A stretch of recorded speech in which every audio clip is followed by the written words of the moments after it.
All right, here we go. Hey everyone, and welcome to SVVR number 15. How's everyone doing?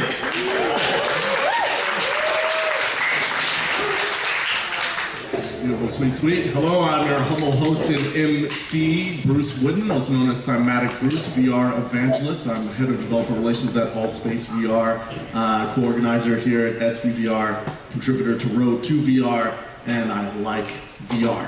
So, that's me. What we're going to do is have some presentations, and then we transition the room, and we have a demo party, a lot of collaboration demos all over the room. So once the presentations are done, don't leave.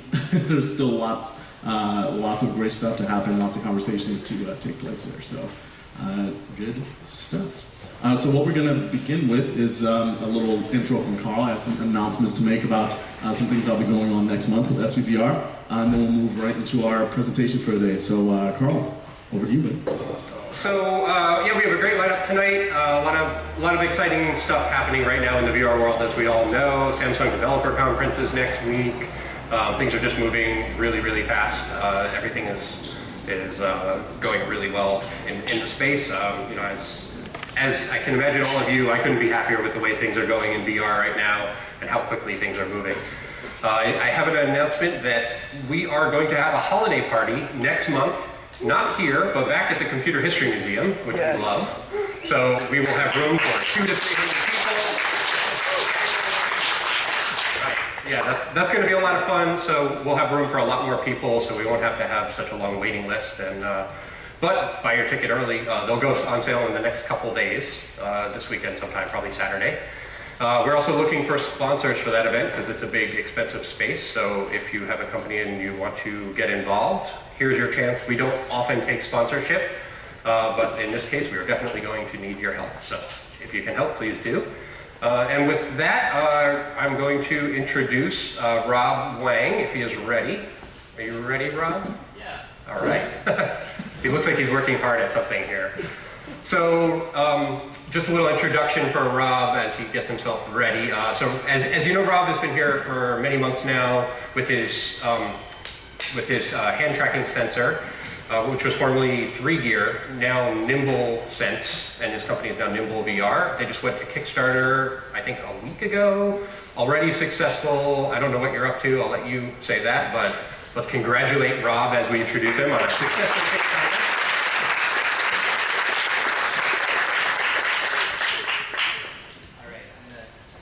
All right, so while he gets set up here, he's going to give us a little bit of a demo. We also have, today we have FaceShift is going to be giving a little presentation.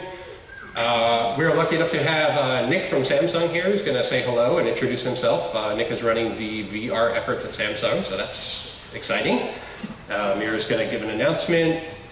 And, oh, and a little update on the VR Hackathon that was last month. That was a great event. And we have a very special Ghostbusters demo from the Tactical Haptics folks, which was, I believe, the winner, best of show. Is that right? All right. All right, excellent. One thing I've noticed, oh, it's working. One thing I've noticed, the experiences that really resonate with people are the ones where people get to relive stories that they're familiar with, like the lightsaber demo, Ghostbusters, The Matrix. You know, these are the ones that really resonate with people. And, you know, it's really exciting. So I'm very happy for Will and the team for their success there. And I will hand it over to Rob. There you go. Put that on, stick that somewhere. Wow. Does this work? Okay, great. Hi, my name is Rob. I'm from a company called Nimble VR. We used to be called 3Gear Systems, and that's probably how you guys know us from here. I just wanted to take a quick poll here. How many people are new here at SVVR? Is this your first? Wow, okay. How many people are you interested in having hands in virtual reality? Okay, that's a lot of people. All right. So basically for the past 2.5 years, we've been developing skeletal hand tracking. So basically using a depth sensing camera, in particular a time-of-flight camera like this one, we can actually understand your hands and fingers. So basically I can put up my hand like this, right? This isn't just a point cloud, although we also have that too, but it's actually, you know, tracking the skeleton of your hands and fingers and so on, right? And most recently, we've gone to Kickstarter because we wanted to build a special camera that would be the best at tracking hands and fingers, skeletal tracking of hands and fingers for virtual reality. Something with a wide field of view, something with the right distance, the right volume, working volume, and something that had the accuracy to actually track fingers really, really well. This is actually a true 3D sensor, something like the Kinect version 2. And it's called the Nimble Sense. It looks kind of like this, and you can see that there's a little plastic piece that it slides into. That's this plastic piece that attaches to your DK2. So you just snap it on and it's ready to go. It's a sensor that we're actually selling on Kickstarter right now. So it's 99 bucks, and I can show you a few things that it's able to do. So I'm going to just play a video. That's not it. So basically, it's able to track your hands and fingers pretty reliably.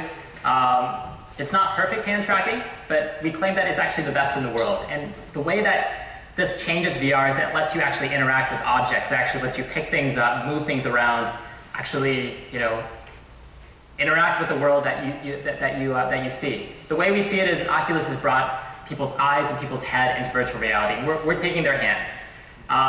This is good for gaming interactions as well. So you might be able to, you know, attack people or shoot lightning out of your fingers. We want to give people superpowers. This is kind of a hokey demo, but it turns out that a lot of video games are about opening doors.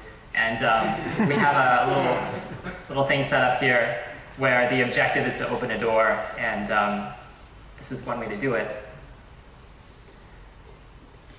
And yeah, so the other thing is that we also believe that there's room for a lot of different types of input for VR.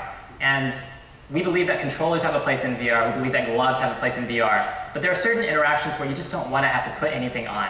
You don't have to actually hold anything or put anything on. And you know, here's one way to do that, right? Here's a depth sensing camera plus skeletal hand tracking technology that lets you do that. We have a couple people over there, Kenrick and Shanshin are over there, and I'll be there as well, and we'll be giving demos of Nimble VR. We're on Kickstarter. It's really the best deal that you can get for a depth sensing camera. It's only 99 bucks. It's a true depth sensing camera. I give you a 3D point cloud. We'll give you all the raw data up until, you know, from segmenting the hands all the way up to gesture recognition. Yeah, you should back us some Kickstarter. It's, I'm really excited about this product. So yeah, give it a try, and yeah, we're Nimble VR. We're on Nimble Sense on Kickstarter. Thanks.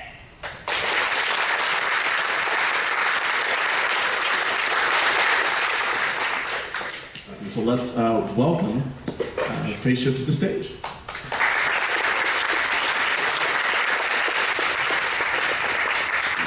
We just got a lot happier now.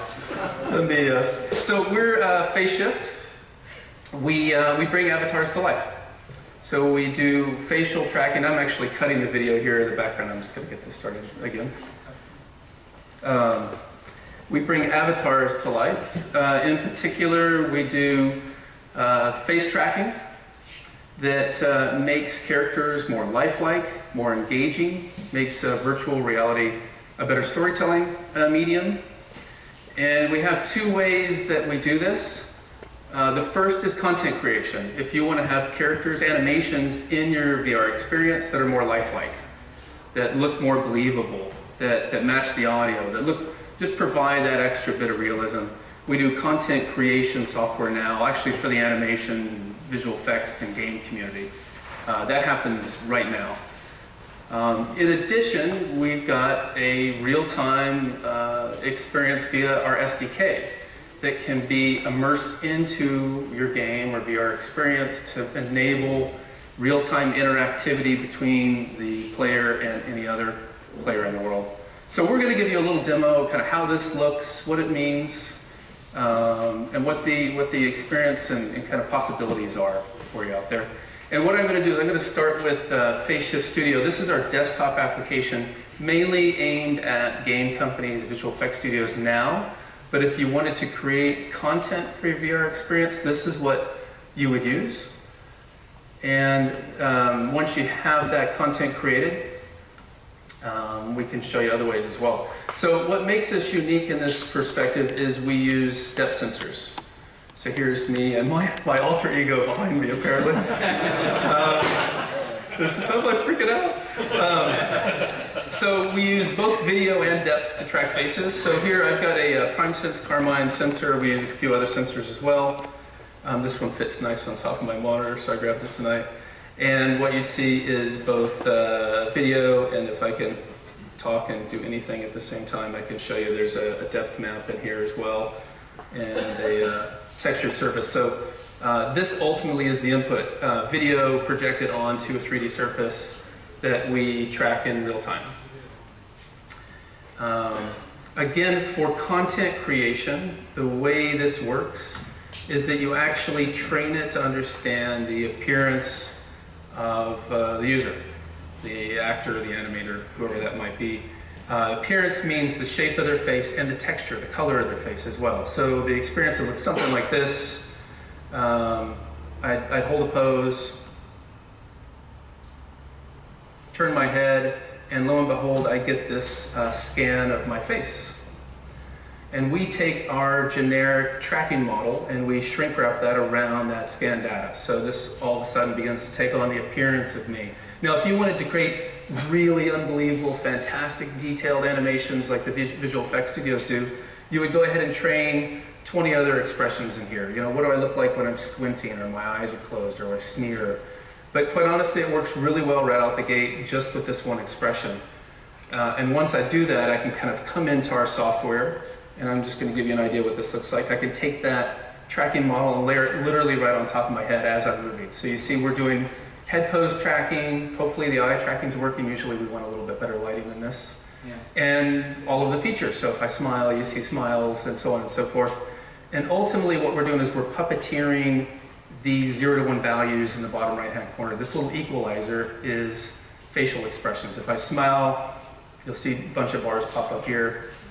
If I open my mouth, you'll see other ones pop up. We take those and those expressions and we drive digital characters with those. So here is my youthful alter ego. My hairline was a little bit better and I was, fun in the world. So we can puppeteer characters in real time. You can record this, you can improve the quality of it with some post-processing as well. So if you want to create content, it's very easy to kind of quickly record a performer, a voice actor. You can get synchronized audio as well. Create animations. You can go straight into a variety of animation packages, including Unity as well. So that itself is pretty exciting. But what gets more exciting is when you talk about sort of interactive experiences. So I'm actually going to just launch a Unity application. You want to take over for this part? And Thibaut is going to just take over here. And you draw the character. So I'm Thibaut, hi. So we just showed how to create content, but actually, in particular for VR, what's really exciting is if you can interact with other people, you really want to have this experience. Making actually VR a social place, you can interact with the other people, and you can feel the emotions and the expressions of the other person. So what we provide is actually the sort of, you don't even need the whole UI that we see here. We also provide an SDK, it's like a C++ SDK, which allows you to basically have the real-time 3D tracking and that you can integrate into your own applications, whatever that will be. So Unity, for example, that would be one example, but obviously, for example, you can also integrate in Unreal or any other game engine you want to. So that's based on the SDK. What's really exciting actually is also sort of for us, so we are not creating our own 3D camera, but what's actually quite nice is that Intel announced the Nimble Sense. So this device, it's going to be integrated in millions of devices. This is actually, it's actually much bigger than what it really is. It's just a small one that's going to be at the top of your laptop's ultrabooks. So suddenly, millions of people will have 3D cameras at home, so it really becomes, if you provide experiences, then there are the people also that can use it straight on. And yeah, just to the end, we always get the same question. So obviously, how do you do face tracking if you have this big black box on your face? So we don't have a solution yet, but obviously we are also very interested in that space and looking at the options.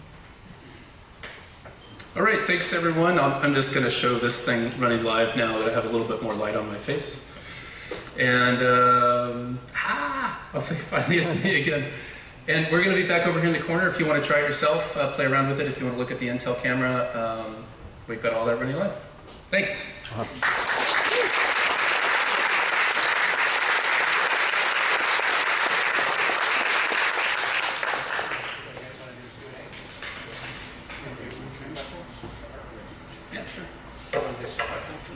Yeah, Carl, just open it up. If there's any questions, we'd be happy to answer some of those. Yeah, let's take a max of 3 questions and go for it.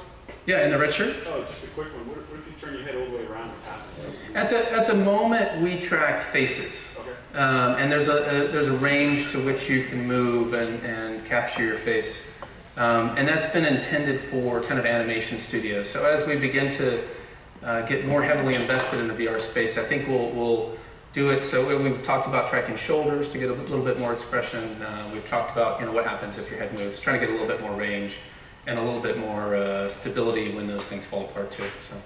And that head that was generated automatically, is that something that you can export? Yeah, actually, let me show you real quickly. One of my favorite characters is our new creative director. We call this the Blue Man. So we hired the head of rigging from Framestore, the people who did Gravity, and so he's coming in to really drive a lot of our avatar creation. And in preparation for a conference recently, he said, why don't I just take myself and paint myself blue?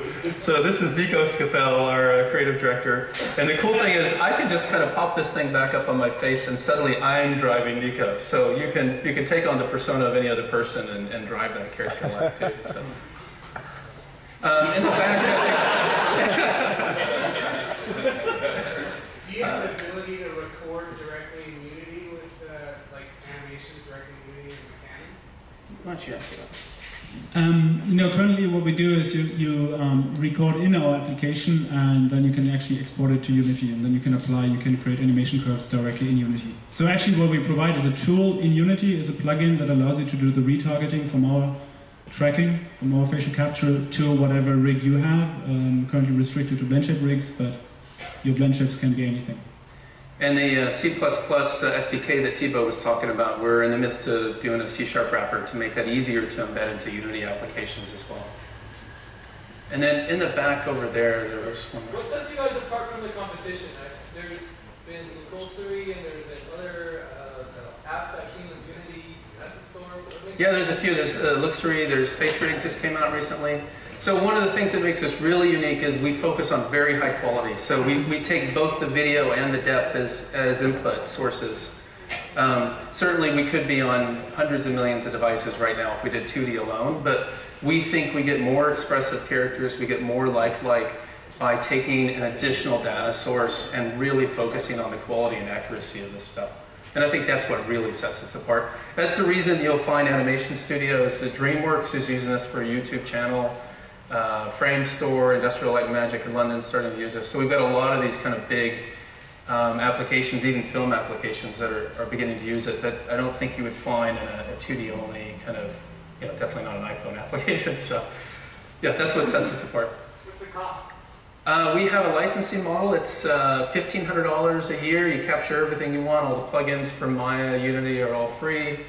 And you just need a depth sensor, anything from Original Connect, which you can find for 25 bucks, to $300 camera, like the Prime Sense, something like that. Yeah, and pretty soon, with the Intel camera coming out, you might be able to buy a laptop with the Intel camera embedded into the bezel, and you've got everything you need except for a license from us. So. What cameras do you support now? I mean, what are the cameras? From worst to best. We support the Original Connect for 360 and Connect for Windows. We support the Asus Action Pro Live. It's actually pretty good, and you can find those on Amazon for about 180 bucks. Prime Sense Carmine 109 is an excellent camera. We've got a bunch of those that we have.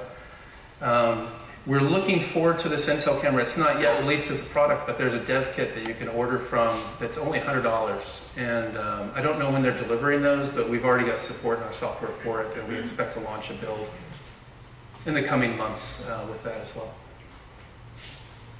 Okay, one last question. I'm a total neophyte, so this is like me a bit inane. Is there any way you could share stuff with Google Glass? Share stuff with Google Glass. Well, it depends on what stuff you want.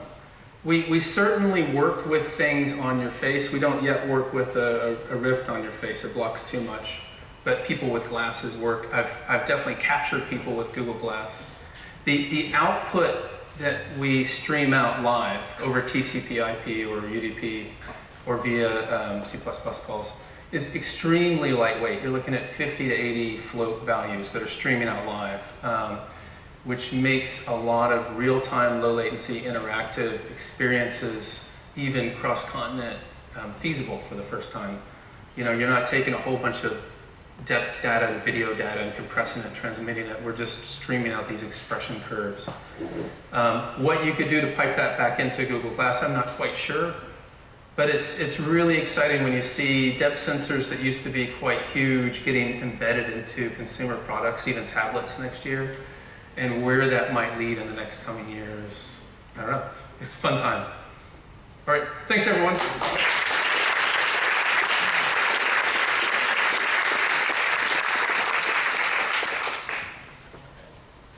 So, short setup, there was a hackathon that Carl mentioned in San Francisco, about 3 weeks back.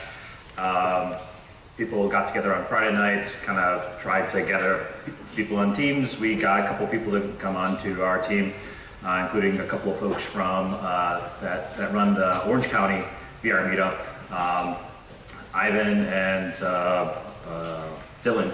And then there was another guy, Joe, that we recruited on the team. And even before I showed up on Saturday morning, they'd already figured out that with our new gravity gun interaction, Jesus might be cool to be able to catch some ghosts. And so we were off to the races with trying to make a cool Ghostbusters demo. So we have the working demo here tonight, and you can see that we've kind of fashioned together the very hacky brackets. Very hacky bracket just to hold the two devices together so that you're like holding a proton gun. So when you're trying our demo later on, try to pretend like it's a rigid bracket on there, and it's, you know, it's not the highest quality thing in the world. But it's the best thing I could do on Sunday morning in an hour, and I figured that you guys would appreciate the hackiness, so we're sharing it with you here. So I guess that's the most important thing. I guess from an experience standpoint, it's kind of like a combination of gravity gun if you've ever done like Half-Life 2 or Portal. So it's kind of like you have the ability to affect things from a distance, combined with fighting a fish. Instead of fighting a fish, you're fighting a ghost into a trap in the middle of the room. And you should definitely come over and try it once we're in the open sessions. I'm going to play a video here, but I'm happy to take a question, Chris. What's the controller doing to your hand, actually? So what it's doing is it's representing the three-dimensional forces. So when you have a traction force, think like a tractor beam on a ghost is really literally what's it. So if they try to run that way, it should tug you that way. As you try to pull on it, it has some, we'll say, inertia to it, and you can kind of feel all these things. So if you try to move them around, it's that, plus, you know, the ghost's kind of skittering everywhere is what you're feeling. So it's like you're kind of fighting a ghost slash fish. Most of us don't have experience fighting a ghost, so that's why I keep on going back to the fish analogy. I know, it's weird. So let me just show you a little short clip that we put together. We'll be happy to give demos to everybody. This is actually Damon Fernandez trying our stuff. So this is the hacktacular little bracket that we put together out of cardboard and attached it quickly to the front of everything. And it has, for people who aren't familiar with tactical haptics, what we're doing is we're mimicking the friction forces you would feel as if you're actually reaching into that virtual environment and grabbing onto things. So when you reach out, normally the things are trying to wiggle their way out of your hands. So think about even like a sword handle. When you push down, the friction forces would transmit those forces from the outside world into your hand. We're mimicking those, and we're able to kind of create a nice illusion of force feedback with that. Okay? And then when you put it together with two of them, it just it also still works for that because you still have a friction interface with the world. All right. So this just kind of shows a little bit of a preview here. I think you should have some sound.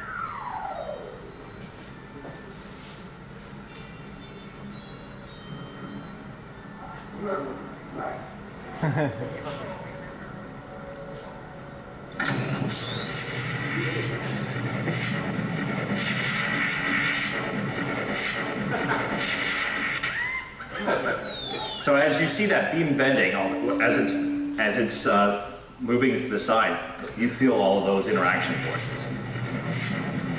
And that's where the trap is. Sometimes people don't know where to put the ghost, so I'll just point that out while we're proving it up here. And of course, there's always somebody to kind of break up the party. So next up, we are going to hear from representative from Samsung, Nick DiCarlo, who's the VP of Immersive Technologies and VR at Samsung. Most of you probably know that the Gear VR, which is a hardware unit that's partnered with Oculus, uses the Note 4 mobile device, and oh goodness, and is able to produce some very, very cool VR experiences. It was a very cool showing at Oculus Connect down in LA. We're showing off some of the stuff we could do, and we're hoping to see those units out soon. So look forward to hearing what you have to say, Nick. No announcements tonight. Thanks so much for having me. I am blown away by what I've seen. I just happen to be in town. I'm based out of Dallas.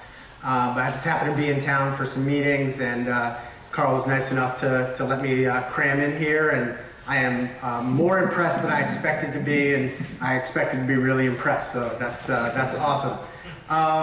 Super excited about Gear VR, obviously. I mean, I think that the way we're thinking about it is obviously we're like super excited to be part of the community, and like VR will exist for regular people to go by, and hopefully lots of places at some point soon, and we can start having a lot of places to distribute apps to really get people into it. Oculus has been awesome to work with, super cool. I'm super excited about what they've put out for a 1.0 product.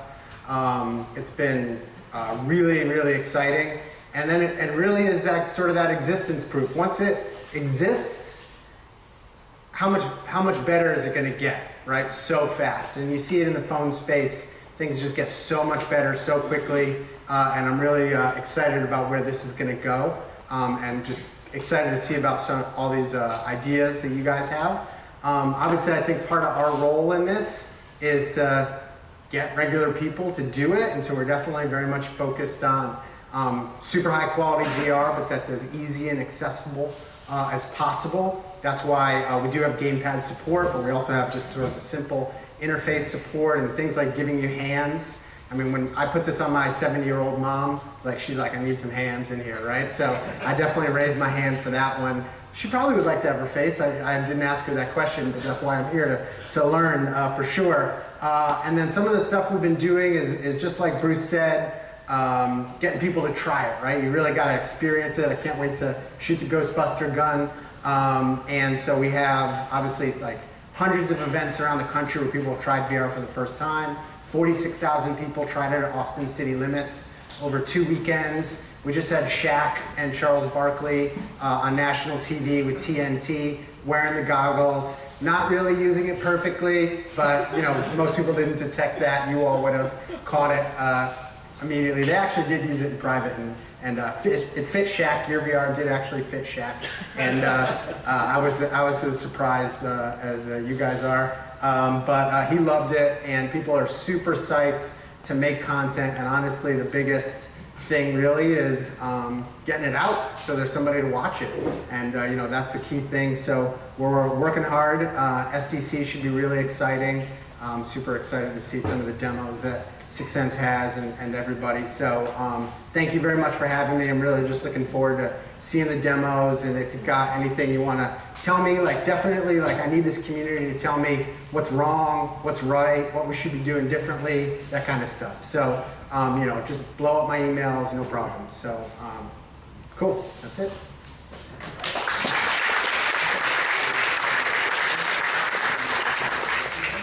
I don't want to blab because this is really about you guys, but if like, there's a question, I'll definitely Yeah, let's take a answer. couple questions, please, not too many. Go ahead, whoever.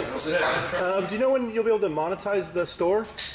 Yeah, that's a good question. We're going to let Oculus tell you that. But no hopefully ballpark? very soon. I thought they said something about it like early next year, I think. I don't know. Okay. Go ahead. Who else? Because that was the only question, I guess. No, so head tracking. So, I mean, you know, we're definitely looking for very accessible solutions for head tracking. You know, mounting a camera in front of you is great if you like know for sure that that's exactly where we're going to use VR every time. But we've got to find a way to make it sort of like I show up in here and I can fire up a demo in 2 seconds and do it. So we're looking for different ways to do that. I don't know the right way, but we definitely got to get there for sure. Head, hand, motion, everything. So, and make it as easy as possible. Any chance of getting a SVVR discount on the developers conference? Absolutely, I think. I mean, or did they say they sold out? Let me find out. But yeah, I think Amir gave a coupon out on the meetup. So yeah, it's on the SVVR site. You can see Carl posted it. yeah. Yes, thank you to Amir. Thank you to Amir for knowing more about our event than me. Although I will be there. All right, cool. Thank you.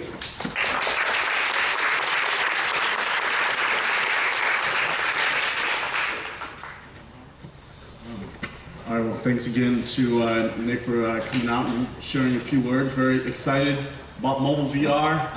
If you haven't tried the Gear VR, it's very, very impressive. It's awesome. You should definitely, what was that? Should definitely give it a shot, and developers definitely encourage you to put something out. Like I said, this is going to, for all intents and purposes, the consumer unit 1 for VR. Just to put some perspective out there, I think there's, if numbers are not mistaken, there's 10 million people with Note 3s. I would say, hey, a third of those people upgrade to Note 4, a third of those people are interested in Gear VR. That's 1 million people. Already. Yeah. Most people I know already got Note 4s. So just keep that in mind. This is one of the best places to make your mark as a developer in the VR space. Just because it's mobile doesn't mean it's not good, and that it can be good experiences, yeah? And yeah, Samsung Developer Conference, excited for that. There'll be definitely a lot of VR personalities there from the community. Myself, Ben, who's from Road to VR, my CEO at Outspace will be there as well, so it should be a great time to talk about VR there too. What else do we have? Yep, and I just wanted to say thanks again to Samsung. It's a very brave and bold move to dive into this space head first, and you know, this VR community really appreciates that you guys are taking a risk on this. It's fantastic, so thanks for that. And next we have Amir, I believe, has a few words to say.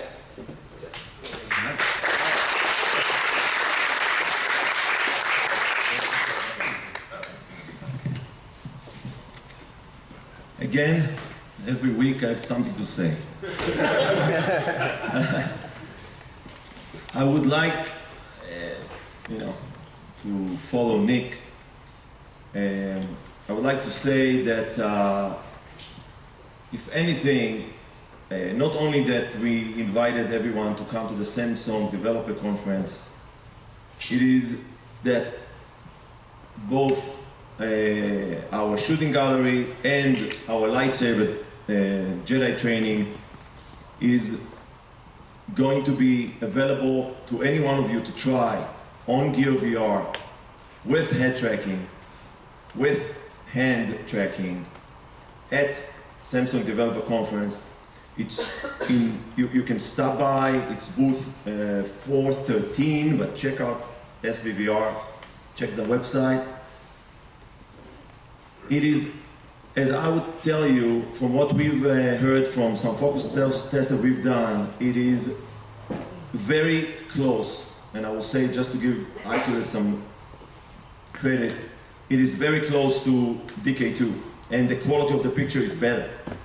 So please try it and give us feedback what you think about it and the experience in it. Now, I would like to take this opportunity and announce some additional note. We hired someone that you probably know, a veteran of VR for more than 20 years. He's been working through the VR world. 20, how many? 20. That's close enough. 20, huh? Yeah. I don't want to take credit. Steve Henstad joined us as community manager. You know.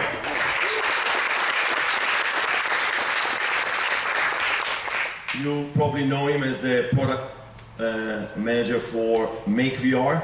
He is still on it. Paul with him, the head of development for Make VR, is working on it, and we will release it before or at the time that Oculus is going to release their consumer product. At this point, it is too much work to make it work on Android. We can bug Paul for that, but we will have it fully running in VR with 5 collaborators designing objects at the same time with 2 more viewers. Again, push Paul to get it sooner. The last thing I owe you, we talked last meetup. So the last thing is that I promised to give Carl in a very kind of to give him today the first of 100 prototypes that we are making, and I am not doing that today. And we did try. We're probably going to be able to do it next week. We're definitely going to do it in a formal way in the next very exciting event that Carl is putting together. I hope all of us and many more will come. But again, like I said, it's almost ready. We have even the packaging. We have it all coming together.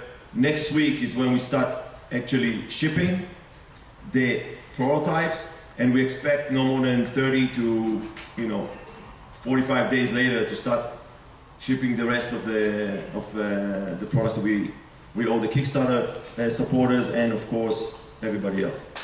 So.